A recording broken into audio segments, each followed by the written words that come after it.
الرحمن الرحيم، والصلاة والسلام على أشرف المرسلين. ازيكم يا حبايب قلبي؟ عاملين ايه؟ وحشني والله جدا جدا جدا. النهارده عايزين نعمل حاجة جميلة مع بعض، وهي مش منتشرة قوي عند البعض، وهي اسم الناس بتطلق عليها كبايب وناس بتطلق عليها كبيبة. وادي المكونات بتاعنا هنشوفها مع بعض.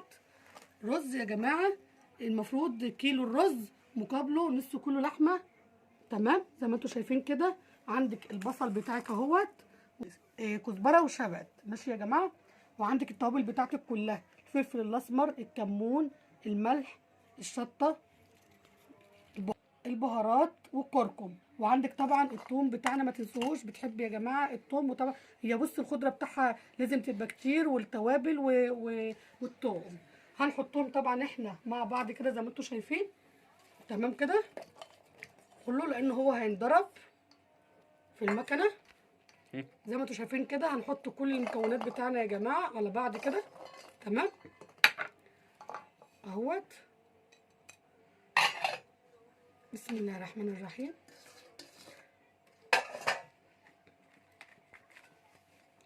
وطبعا هندخلهم بقى المكنه، نقعد بقى نقلبهم على بعض وندخلهم المكنه بتاعنا ونشوفها بعد ما تطلع من المكنه. وزي ما انتم شايفين يا حبايب قلبي، عملناها هي في المفرمه، ماشي. وده الشكل بتاعها اهوت.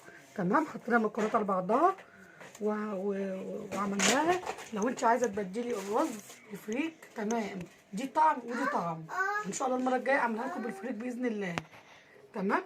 والمكونات بتاعت دلوقتي هنشوف مع بعض كده، واحنا بنشكلها.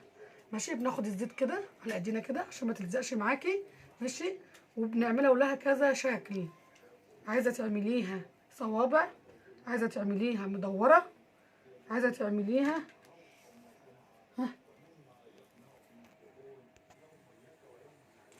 هنعملها اهو يا حبايب قلبي، ماشي. تمام، عملنا مدوره مثلا اهوت.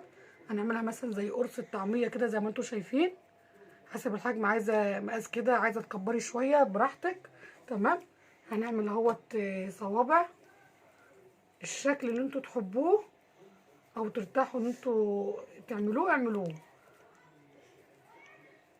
هنعملها صوابع كده زي ما انتوا شايفين. وطبعا يا حبايب قلبي التسويه بتاعها ازاي؟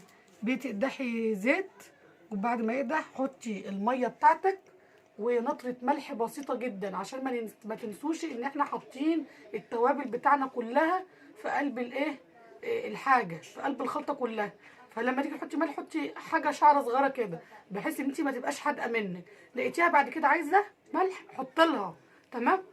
وبعد ما بتستوى طبعا بتبقى يعتبر كده هي يعني مسلوقه. هوريكم شكلها بعد ما تستوي، وهوريكم شربتها ازاي.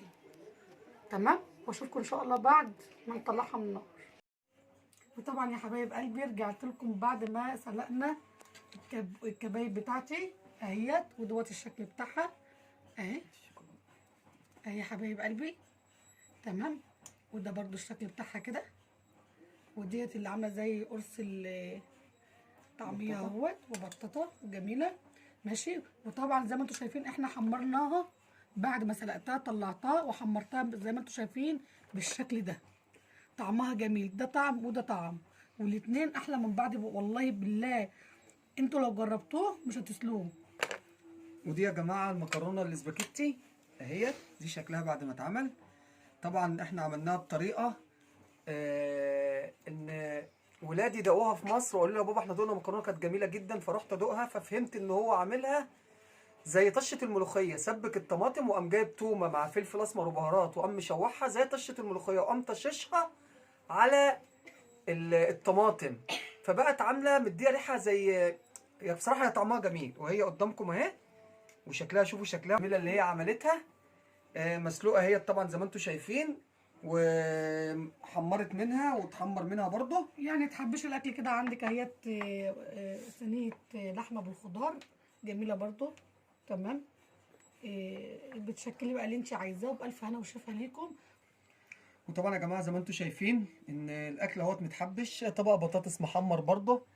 وعلى فكره يا جماعه البطاطس لها طريقه في القليه، بتستنوا لحد الزيت قبل ما يقدح قوي، تقوموا نازلين بالبطاطس وتقوموا مغطينها بغطا، وتسيبوها زي دقيقتين 3 كده متغطيه بالغطا، وبعدين تشيل الغطا وتسيبها تتحمر. هتبصي تلاقي البطاطايه محمره جدا ومقرمشه. ومقرمشه ازاي؟ مقرمشه بصوا وجميلة هشه بصراحة. ومقرمشه، وهتبقى طعمها جميله جدا جدا جدا جدا جدا. وطبعا ده بابا غنوج الاساسي، سلطه بابا الغنوج اللي هي سلطه البتنجان دائما موجوده على الاكل. طبعا يا رب يا جماعه يكون الاكل عجبكم، يا رب تكونوا استفدتم مننا افكار جديده، ويكون الاكل شكله حلو. والكبايب دي مش منتشره قوي عند الناس يا جماعه، في ناس كتير ما تعرفهاش. في ناس بتقول عليها كبايب وناس بتقول عليها كبيبه. احنا عملناها النهارده بالرز، ام احمد عملتها النهارده بالرز. في ناس بتعملها بالفريك، دي لها طعم ودي لها طعم. جربوا مره بالرز وجربوها مره بالفريك. هي عامله زي الكفته اللي انتوا بتطبخوها في الطماطم، بس دي بتتفرم فرمه مره او اتنين بس، بحيث ان الرز بتاعها يبقى خشن زي ما انتوا شايفين زي ما كده. انت شايفينها كده، وتتسلق في ميه سخنه وخلاص. لكن التاني الكفته الكفته بتتفرم اكتر من مره لحد ما تبقى ناعمه وتتعمل في الطماطم. طبعا دلوقتي احنا هنجيب الكبايب اهي، ندوق الست ام احمد عشان تقول رايها فيها بعد ما هي ام شكل المكرونه وشوفوا شكل الاكل ما شاء الله يفتح النفس والله. انا بقى هدوق اشوف عمايل ام احمد اخبارها ايه في الكبايب الجميله دي. ها حلوة.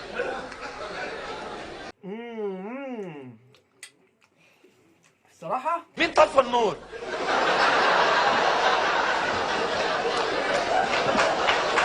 تسلم ايديك يا ام احمد، تسلم روعه. يا رب، تسلم. الاكل كله اهوت. تعالوا يا جماعه اتفضلوا معانا ويا رب كده بالهنا والشفا. نكون ضيوف خفاف عليكم يا رب. بتمنى من حضراتكم. وكل سنه وانتم طيبين، وما تنسوش اشتراك وتفعلوا الجرس وتدوا لايك، ونشوفكم ان شاء الله في اكله جديده وحاجه جديده مطبخ جوري وقابله. مطبخ جوري وهنا مع الشيف عاطف ابو سليمان. ام احمد. مع الف سلامه، كل سنه وانتم طيبين.